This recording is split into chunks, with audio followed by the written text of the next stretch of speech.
Hello, welcome back to my channel, Goddess of Gore. My name is Vix, and today I want to talk about the fact that I still haven't uploaded my last 3 months of 2022 wrap-ups, and I haven't even thought about my favourite books of the year, but they will be coming, I promise. So, with all that being said, let's get on with it. So, as usual, I will go through the books in the order I read them, sort of, and then at the end I will play some music, pick my top 3 of the month, and what was the biggest surprise, good or bad. So, back in October, the spookiest of all the months, I took part in the Halloweekend Readathon, covering all 5 weekends in the month, which was an amazingly well done readathon, very much heavily on YouTube and Instagram and also on Discord. Reading sprints all day and night from most of the hosts, but every weekend Lexi and Michelle were hosting the sprints pretty much all day, so every time zone could dip in and out, which was so mindful of them to give anyone who wanted to be involved the ability to do so. So that's a readathon that I will be hoping to return this year. So the 5 prompts and the books I picked from the main prompts board were: pick a book with a Halloween read in the title. And for this I read With Teeth by Brian Keene. I got this on ebook especially for the readathon after trying to find something that was kind of short, and I was not disappointed at all. This was so much fun. It was fast paced and it had some pretty creepy vampires. It had a touch of The Descent too, with some caves being involved, so win-win. This was about a group of cousins who think they're going to make some money with a hideaway for some criminals in one of the caves on a family member's land. But there's more than meets the eye when one of them finally admits that they need to make the money in order to pay off a massive gambling debt to some pretty nasty criminals. So immediately a couple of them say they'll show them the caves, but that's as far into the deal as they want to go. They want nothing to do with some grisly loan sharks wanting to get paid. But when they get to the cave, they have no idea what's waiting for them, because the vampires that are in there aren't some gothic gentlemen waiting to woo you into bed. No, these are nasty cave creatures lurking in the damp and the cold, waiting to drag you in and drain your blood. I really enjoyed this book, and it was my first reading from Brian Keene, I think. And if you haven't read from him before, I can say that this is a pretty damn good start if you did want to read one of his books. Next prompt was to pick a book from your favourite subgenre, and I remember not being able to pick anything for this, so I went with a subgenre that scares me the most, the one I usually remember scenes from just as I turn out the lights, and that is hauntings and possessions.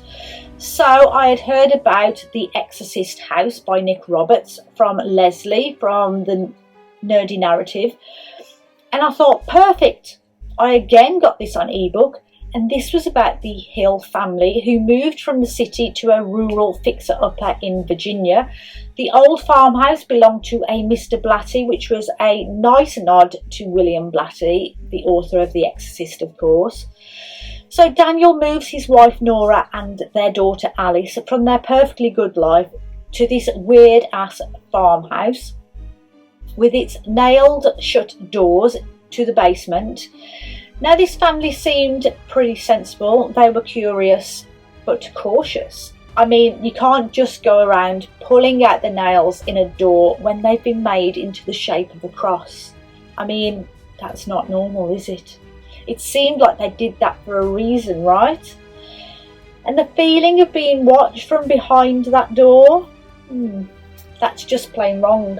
But when the door is gaping open one day, they can't stop themselves. They have to go and take a peek, because this house doesn't just come with its own electricity and water. Nay, nay, this house comes with its own demon, and that demon really wants to be their friend. This book was so good. The chapters were short, and the way they ended made you want to read just one more. I binged this book. I will say it wasn't as scary for me as I wanted it to be, but I'm pretty cold-hearted, so don't think that it's not scary at all. It's very fast-paced, well thought out, and the historical details involved with the house were really good. I heartily recommend this. It was great fun, and I can't wait to see what Nick Roberts will give us next. Read a book with Halloween vibes, and for this I read Cackle by Rachel Harrison because it was about witches, and you can't get much more generic Halloween than a witch's costume, can you? And so I picked this, and I expected cozy pumpkin spice witches, and I 100% got it. I had this on ebook since last year, I think it was, and I have to say I wasn't expecting it to be all that. I know, lots of people were raving about it, and from the description it was just too much relationship stuff. But sometimes you gotta dip to find out, yes, and well, this was enjoyable in parts, but for me there was a bit too much gaslighting going on under the surface for my liking, and I began to feel claustrophobic and frustrated that no one was bringing it up. But anyway, that's my opinion, of course, but on a whole it was cosy, and I can see the people who would love and adore this book. As I said, for the most part it was good as a light witch book, and I again would recommend it, as I did in fact in my Cozy Witch video, which I'll link below. Now wrong with a shameless plug, is there?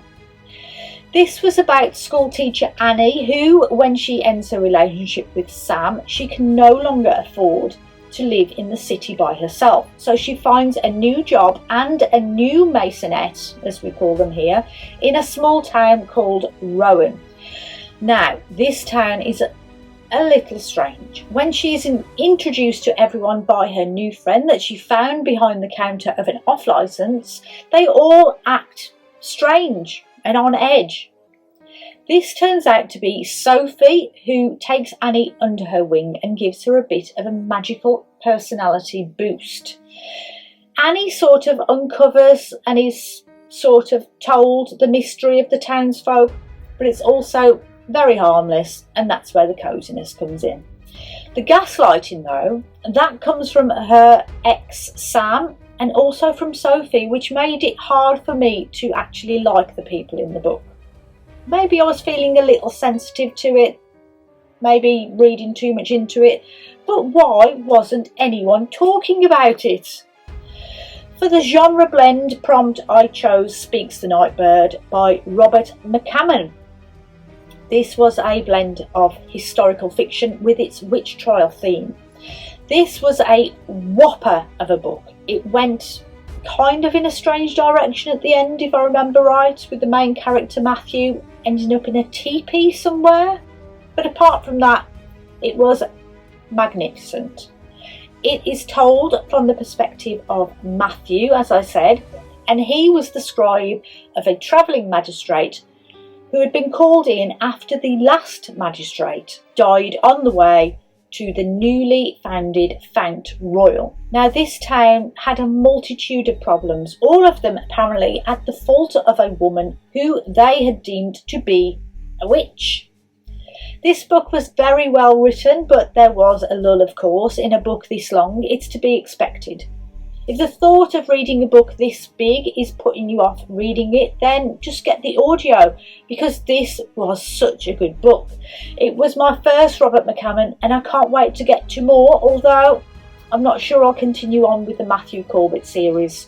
I wasn't that invested in him. So the story. Obviously this witch is a beautiful young woman whose dead husband had some pretty good land, and you know how the witch trials of the past went. Yeah. The locals suddenly come out of the woodwork as soon as her husband died and say they saw her dancing naked in a field with a goat that one time. And so, witch. But this story had a travelling preacher who, in my opinion, was the best character. And he didn't just fuel the fire, he brought his own petrol station. Every character is despicable except for the scribe, the magistrate and the witch, it would seem. For the life of me, I can't remember her name. It was a kind of a mystery as well, because you have to find out if what everyone's saying is true, and if not, why are things going so wrong in this town?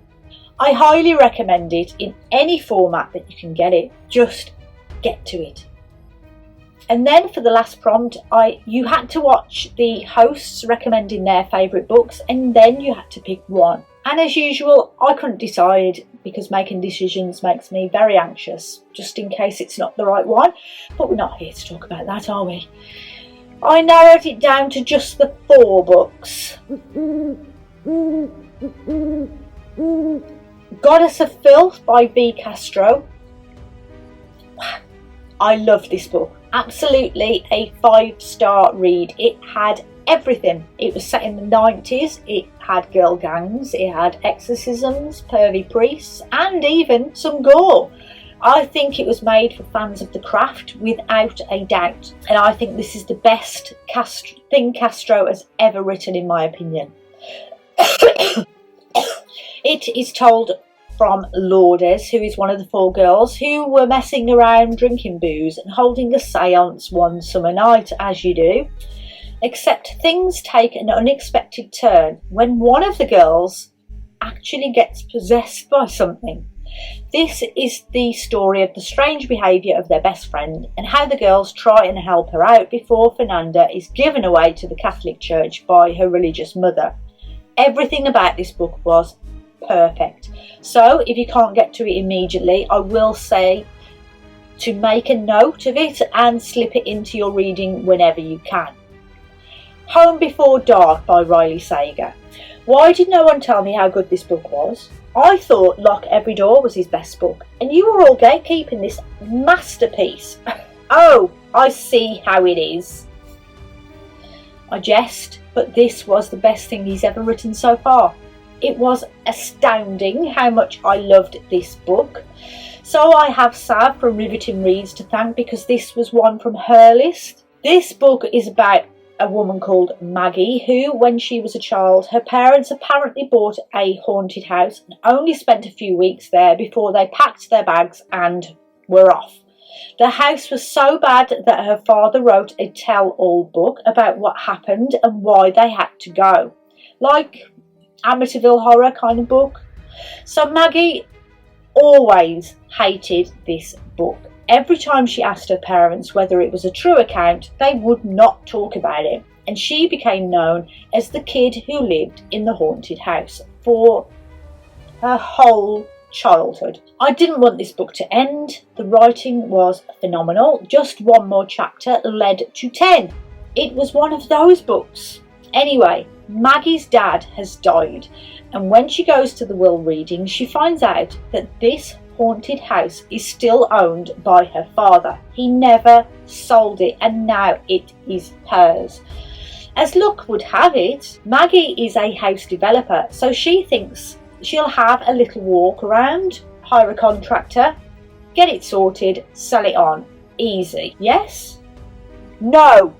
When she opens the door, memories that she had tucked away come flooding back, and we get to find out about every terrifying day and night she spent in that house. Now, I have said that I want Riley to write the book under the father's name and publish it, because I would totally read it. Oh, I forgot to say, each chapter starts with a little excerpt from the book. So, Riley, if you're watching, can you start the balls rolling, please, on that? Yes, immediately, please. I did have one little moan about it, but I can't tell you what it was because it would be a giant spoiler. And also, it might not bother anybody else. Confessions by Kanae Minato was another fantastic book, although as I was reading it, I was thinking, this is all very familiar, and it turned out I had watched the film based on this book way back in 2010, so I kind of knew what was going on, but even so, the book was very well written, and I could see why Japan wanted to adapt it straight away. And I recommend either to you, although I don't know how you'll get it. I got it through Love Film, if anybody remembers that. You'd get a DVD, you'd watch it, post it back, and then you'd get another one. And you'd make a big list of all the books, of all the DVDs you wanted to watch online. It was a bloody good way to get a lot of foreign language films, I'll tell you. Weren't the 2000s so innocent and pure? Anyway, this was about a school teacher whose daughter had recently died while she was at the school one evening, and she knew one of her pupils had done it, but obviously couldn't prove it, so she decided on her final day to gather the class together and tell them all a little story. The revenge in this book is so clever and so cunning. I will say there is some child cruelty, but it's very small. This book was like watching a key turning in a lock, watching all the parts moving and slotting into place before your eyes. Or, you know, like watching somebody paint a picture and suddenly you know exactly what it is. It was brilliant anyway. The last book, Night of the Mannequins by Stephen Graham Jones. This is a hard book to describe because it was so strange. So good, but so strange. And so easy to spoil, so this is going to be hard.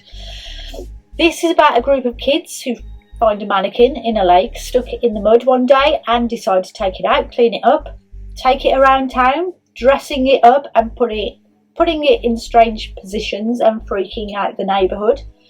Now, one of this gang of friends used to sneak them in to watch films for free at the cinema, but got into trouble when the manager found out. So, as revenge, they dress up the mannequin and take it to the cinema to leave it there as a prank, so that when the manager comes in to tell the guy it's time to leave, he'll get a little spook.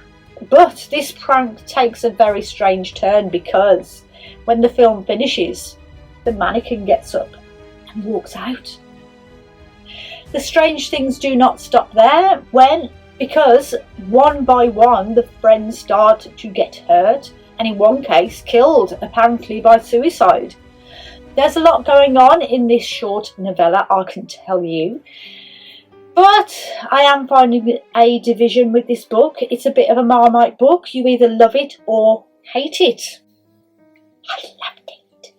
As I said, this readathon was brilliant for all the prompts. And they were more prompts because there was an additional prompts board as well as a photo prompts board. So with all those and the events that were held, I cannot wait to see what happens this year. And every book I read was so good. There was nothing out of all of those that I wouldn't urge you to read. But what else did I read then? The Very Secret Society of Irregular Witches by Sangu Mandanna. In September and October, this beautiful little novel was quietly being talked about within the fantasy book community. It had silently been released in August, sent out into the wild, and was slowly gaining a bit of a reputation.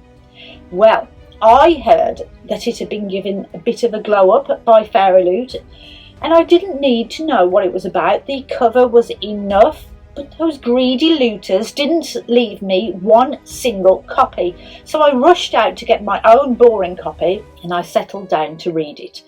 And, as if to mock me further from not getting that pimped copy, this book was fantastic. I loved it. It warmed the cockles of my heart. I didn't want to go to bed. I just wanted to sit and read this book. I didn't want it to end. It gave me the warm and fuzzies. It made me want to hug my friends and family, which anyone who knows me in real life will know I live by the no touches rule. Random hugs? No thank you.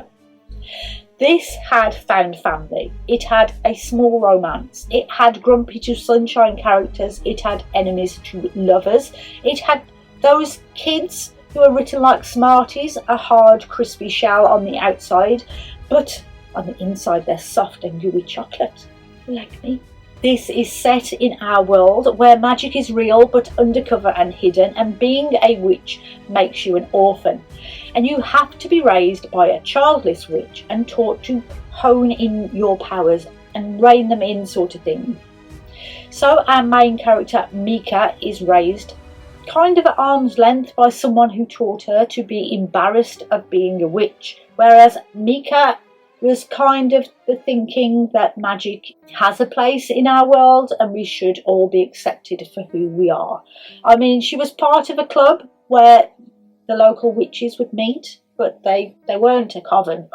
Oh, no. When Mika gets a message on her WitchTube channel where she pretended to be a witch, asking her to help raise some children just like her, she decides it's time to move on, throw caution to the wind, and take them up on their offer of a living teacher to 3 kids who have no idea how to channel their witchcraft. Up until then, they had been adopted by a witch who was off travelling the world and were being raised by 4 people who had no idea how to raise witches and were getting pretty desperate. Obviously, there's a lot of fun and games, there's lots of tears and tantrums, but it all turns out all right in the end. Sangu, I want more of this, please. Honestly, all these authors watching my little channel, who'd have thunk it? Upgrade by Blake Crouch was my second book by this author, and I thought Dark Matter was good. Well, this one was even better. This is a sci-fi book about a man called Logan who, after an explosion in a laboratory he was sent in to investigate, and after his hazmat suit was compromised, he now finds that he can suddenly think really well, read really fast, and has the logic of a super advanced computer, and can remember everything that has ever happened to him and all sorts of superhuman powers. At first he doesn't think anything of it, but every day he gets smarter and faster, and then he knows he's been altered. Logan Ramsey comes from a family of genetic engineers. His mother had tried to change the world until the world turned on her and she went into hiding, presumed dead by Logan and his sister. But while he's getting all the good stuff, it seems that there are those in society who are not so lucky. Something is happening in the towns, killing hundreds of thousands in its path. Logan has to use his new skills to find out what's going on, who's doing it, and can he stop it before the world is changed forever.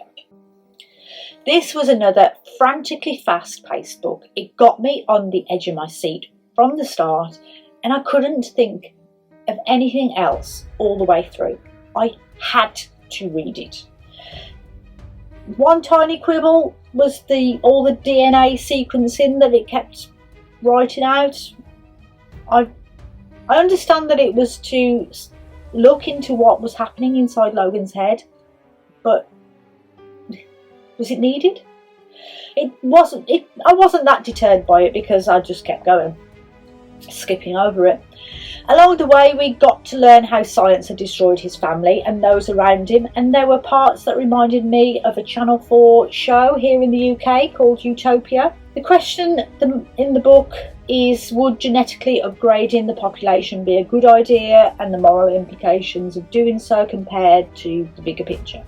There is a lot more to this book, but I feel I would just be spoiling it, and I don't want to ruin it for you. But I will say, if you like Dark Matter or any of Blake Crouch's other books, I think you will enjoy this one just as much. Or if you've always wanted to try sci-fi but are worried about where to start, I think any of his books is a good place to start. She Who Became the Sun by Shelley Parker Tan was a book I had been putting off for so long. At 416 pages, I really didn't want to invest the time in this historical fantasy book. I kept putting it on my TBR and taking it off again, and putting it on and taking it off. It was highly praised, and I thought, what the hell, I've got to get to it. I was given the arc and I still hadn't read it. So I borrowed an audiobook and followed along. And you know what? I bloody loved it. I loved it so much that I went out and bought myself a copy. It starts off in 1345 on a famine-stricken town, living with her peasant father and brother. This tells the story of a little girl who was told ever since she could remember that her brother, Zhu Chongba, had a fate of greatness and she would be nothing. So when the bandits come to town and destroy everything and everyone, she assumes her brother's identity and, yes, becomes the predicted greatness. We can't let all that fate go to waste, can we?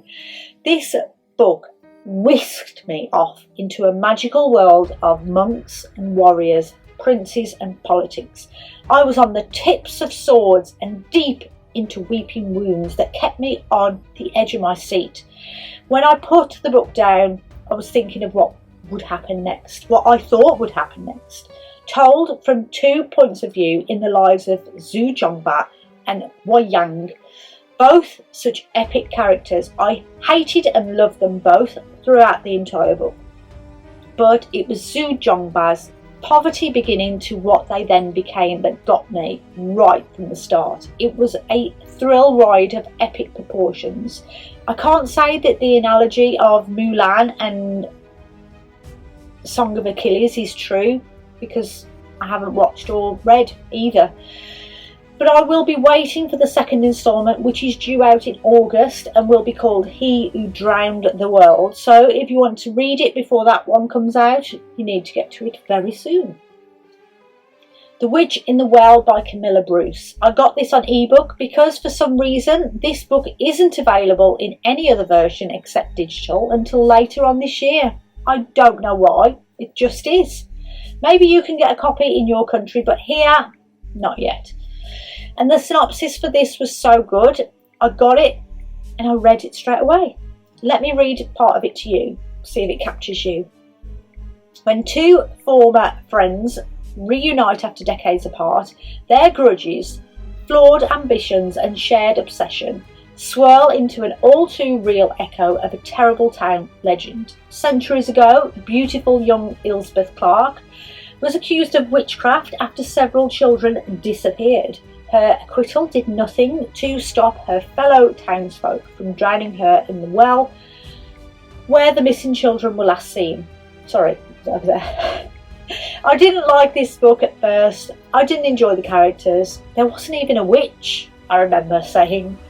I didn't like the style of there being blog posts in it, but then the witch part started and I loved it. It's a story told in various ways. There's an influencer, Kathy, didn't like her, she was annoying, who wrote a non-fiction book using Live, Laugh, Love, I think, as the source of it, and that went viral. So now she thinks everyone has to know every part of her life on Instagram. So she's come back to the family home to do it up and sell it on after the owner's death. I want to say it was her uncle's house. And then there is the ex-best friend. Didn't like her either. She is a recently divorced woman who still lives in the village, who's actually trying to tell the tale of the local the local legend of the witch in the well. But when this Eleanor turns up with all of her privilege and money, it really makes her go crazy. When she sees on social media that she's been inspired to also write a book about the witch legend, Kathy becomes full on unhinged. So crazy, in fact, that she's posting her rantings all over Facebook in retaliation, and all she's doing is getting herself deeper and deeper into trouble. It's also told from the side of Elizabeth, who is the accused of being a witch and was drowned in the well. It does sound like I didn't like it very much, but I can assure you I loved it. It just wasn't what I was expecting. There is another character in this book who comes in later on, and that was the best bit. It truly made it. Notes from a Burning Age by Claire North was the last book I read, and well, they can't all be 5 stars, can they? This was the other book I kept putting on and off my TBRs for ages. The only good thing about this book was the writing style. Claire North sure can write. But my God, this book was boring. It was so long. It's for what was essentially was a spy novel. And it went to places it didn't need to. It seemed like she wanted to write a spy novel, but in the future, and also dystopian, and then crime, and all sorts of genres all mixed in together. And what I read wasn't enjoyable at all. And believe me, I sat through the whole bloody lot for naught. I remember one of my local book club members ranting about a Claire North book, saying, "Don't you ever give me one of her books again." And from this, I can see why. Although I'm not casting her aside just yet, it could just have been this book, because as I said, I did enjoy the writing. I'm not going to go into the synopsis of the book because I don't think you should read it, and if you do, you can look it up for yourselves. So now I have the terrible task of picking a top 3 out of all those brilliant books. So play the music while I have a think. Boop.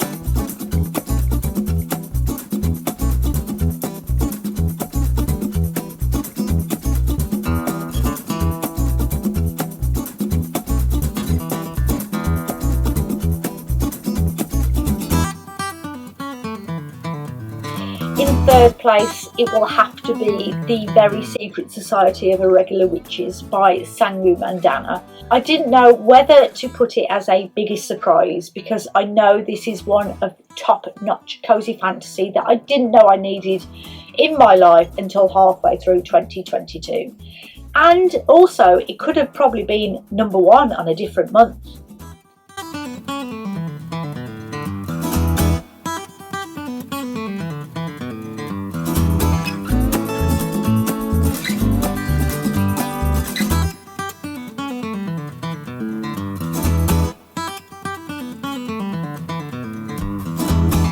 Number 2, it has to be Goddess of Filth by V. Castro. I've always enjoyed parts of Castro's books, and I'm so glad I found the flawless one. This book is truly tremendous, and from now on I will have a recommendation for someone looking for that Brewer Sisterhood book. If you love the craft, you will love this book. So what's it going to be then?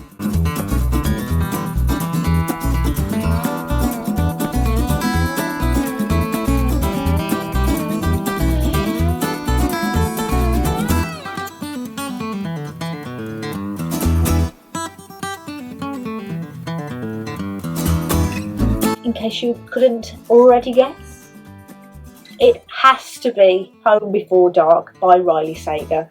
I could have sat and read this book all day and all night if I were able to. This is peak Sager, if you ask me. Before reading it, I would have been a Lock Every Door girly #1 fan, but this just stamped all over it. Pissed on top. Top notch. Is it haunted or not? Amityville style book, and I loved every single page. Well done.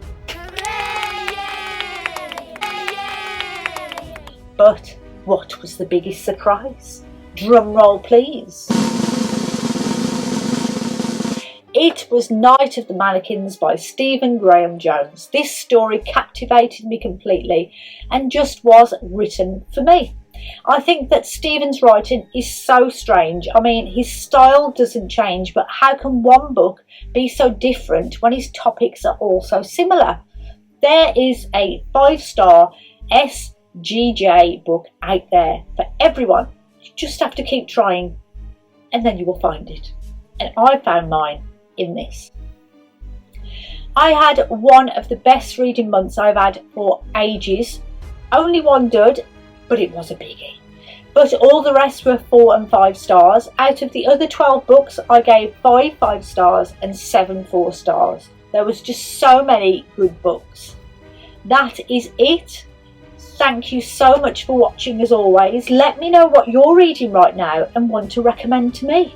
Have I piqued your interest in any of these books, or have you already read any of them and are thinking, what? Did we just read the same book? Let me know in the comments below and we can have a little chat. Don't forget to like if you liked this and subscribe if you want to. As usual, I will finish off with a little quote about how I have felt about this month's reading. You know you've read a good book when you turn to the last page and feel as if you have lost a friend. As always, make good book choices, my friends, and I will see you all soon. Until next time, bye bye.